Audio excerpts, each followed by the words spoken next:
Even jihadist movements have to worry about politics, and that includes ISIS and al-Qaeda. Shown here is Harith al-Nadari, a senior Sharia law official within al-Qaeda's Yemen-based offshoot AQAP.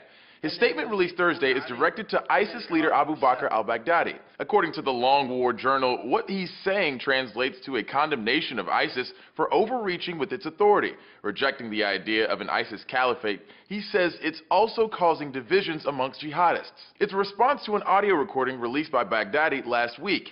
In it, the would-be caliph accepted pledges from jihadists in Algeria, Egypt, Saudi Arabia, and Yemen, and said other jihadist movements in those countries were now void. The recent fighting words from AQAP are a bit confusing, considering the al-Qaeda branch announced support for ISIS in August.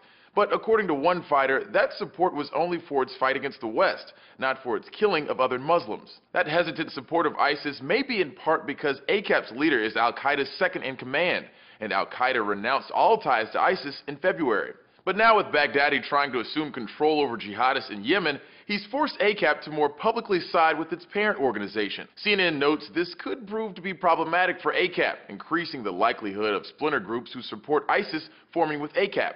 But it's also a blow to ISIS as it attempts to win over jihadists from al-Qaeda. Still, other groups have pledged loyalty to ISIS in the past months, most recently a dangerous Egyptian militant group based out of the Sinai Peninsula earlier in November. And ISIS has reportedly managed to sign a tentative truce with Jabhat al-Nusra, one of the biggest jihadist rivals in Syria. AQAP currently controls a large amount of territory in Yemen and has been subject to numerous U.S. drone strikes. For Newsy, I'm Christian Bryant.